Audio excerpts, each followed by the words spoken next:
I had not too much time last days. Briefly, I can explain the title and abstract and tell you what interested me. That means negative social acts or non-social acts are imprecise translation of the German phrase nicht soziale Akte. Here is my abstract.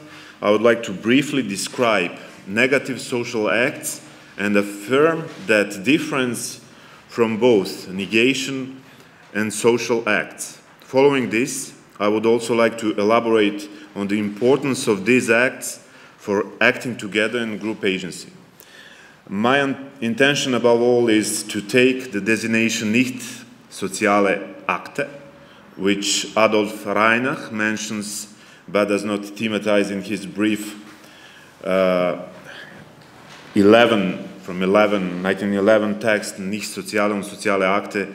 I know that this text is translated last year in Italian, but not in English, and compare this phrase to Gilbert Ryle's distinction between negative actions, actions in quotation marks, and nullifying acts. My claim is that there are acts or actions that are negative and are at the same time social because practiced repeatedly by multiple actors, thus confirming or establishing the identity of a group. First, I'm interested whether there are certain acts which, when recur, constitute identity or temporary identity of a group to such an extent that we could say that the group is responsible for them, making the group itself exist temporarily.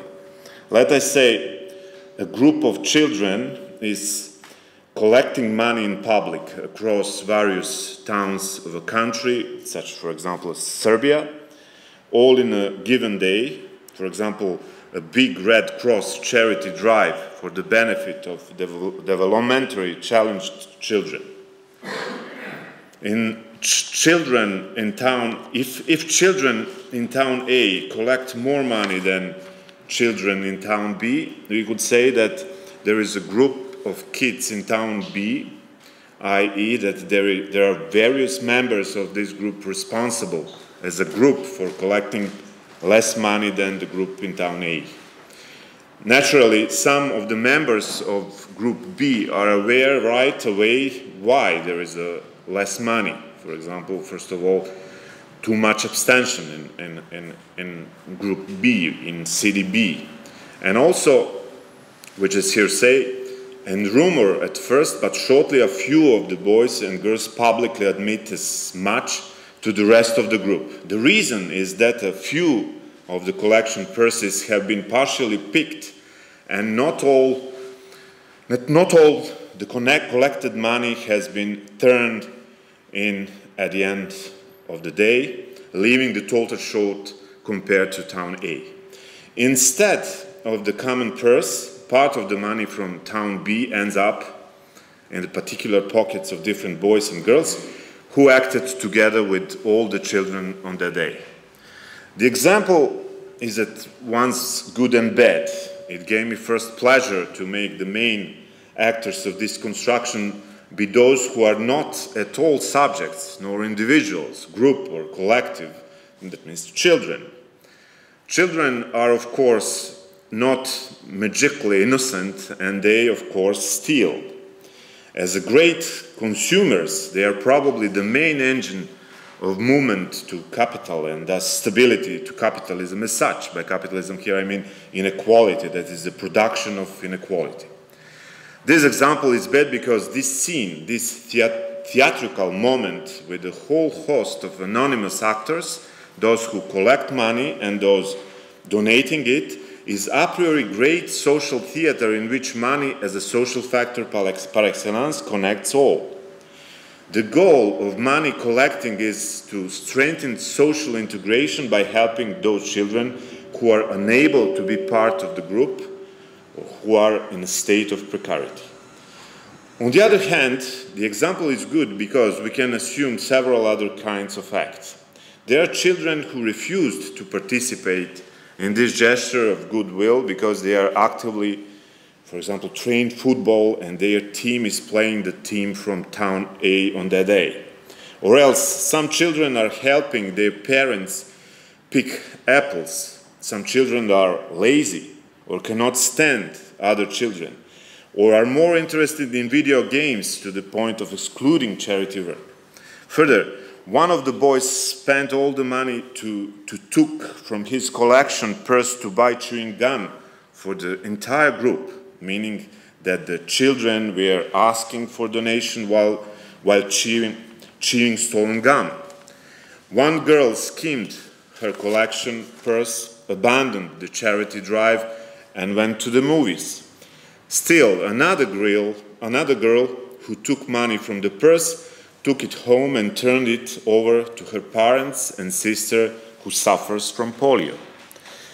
I'm interested in how we can differentiate and classify all of this, let us call them corruptive or pernicious, malevolent or evil, deleterious acts which are either a constitutive part of the functioning of a group and any given acting together, or else are in the vicinity, are near from part of the context, space or time of acting together. Further, I'm interested in differentiating, although certainly not today, whether such action or acts are negative or whether they are simultaneously negative and social acts. Still further, I'm interested to show whether negative actions are actions at all. And finally, my main aim is to recognize which social acts are the conditionless conditions of the existence of a social group. Let me now turn to Reinach and Ryle, as mentioned in the abstract. Reinach's brief sketch has never been translated into English, and Reinach could be the source of the theory of language games and subsequent distinction by Austin between performatives and constantives. In this text, Reinach writes, social acts, soziale Akte, are acts which do not rest in themselves. The essential presupposition for social acts is another subject to whom something is announced. The person towards whom we are directed ought to therefore acquire the knowledge. It turns out that the bond, Verbindung, between people cannot be direct. Expressions are also necessarily here. Social acts must be given expression for communication and other. For this, they can use various forms, words, gestures, etc. The addressee is then necessary in social acts.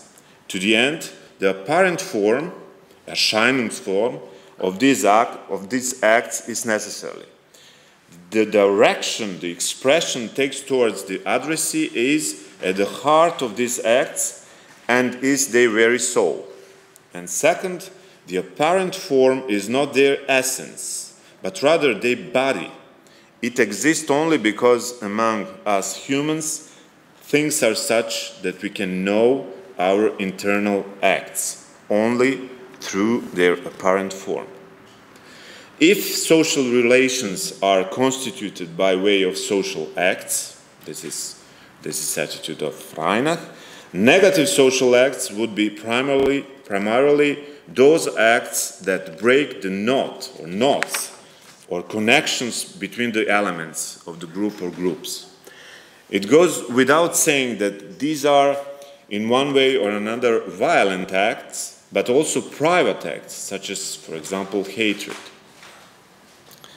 This, I quote, "This leads us into an entirely new class of acts which are particularly important for civil law." Reinach, yeah? They have a social aspect and a direction towards another subject. This direction is not intentionally in relation to some subject. This direction is not intentionally.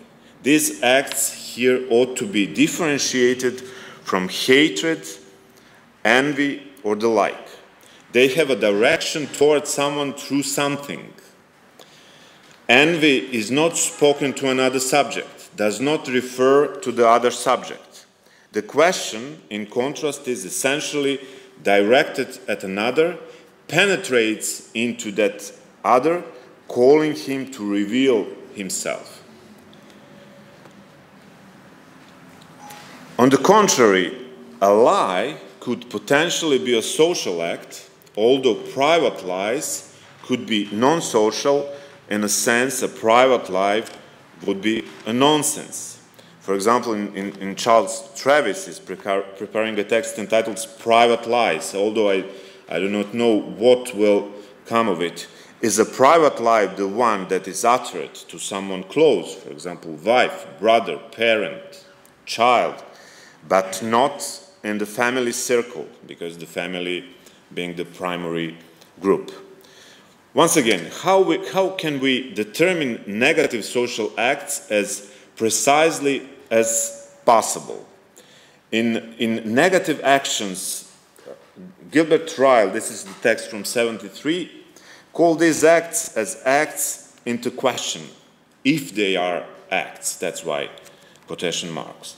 Namely, negative actions, for example, refraining, abstaining, postponing, shirking, neglecting, disobeying, overlooking, condoning, is the class, I quote, is the class of acts which consist in the agent's intentional non-performance of some specifiable actions. You can see that in Italian, one very good philosopher, Paolo, friend of yours, Virno, wrote one book about negation 2 years ago, and he follows Ryle's determination with the phrase azioni negative: hesitation, delay, secrecy, tolerance, expectation, abstinence, ascesis, holding back, etc. Ryle differentiates these negative acts from nullifying acts such as obstructing, resisting, hindering, refusing, dissuading, repudiating, cancelling, forbidding, hiding, etc., etc.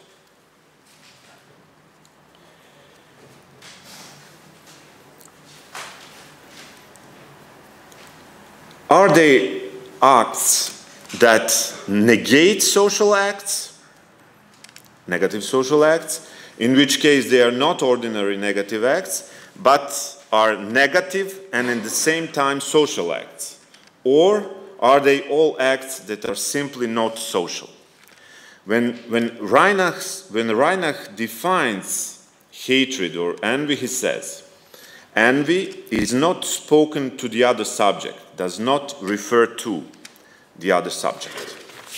If social acts are spontaneous acts, this is something which Reinach is attempting to explain in detail, if they manifest exclusively through a physical medium, if an act is not, I quote, only related to another subject, it also addresses the other, if the act penetrates into the other, or if it is necessary that acts are in need of being heard, then negative acts are the exact opposite. However, it does not follow that hatred or envy have no social effect, that they do not produce certain social facts and that they do not bind the group while at the same time reconstructing the relations between its parts. Although it is possible to openly show hatred or envy, plainly express it and address it to another, the role of envy or, for example, jealousy within a group could bring additional cohesion within members of a group. Reinach speaks implicitly about the group when writing about the multitude of social acts or when attempting to explain criminal law's concept of complicity, as well as about acting together, about performing the act together with other, with the other, zusammen mit der anderen, and about a very distinctive kind of togetherness. This is his syntagmal phrase, very distinctive kind of togetherness.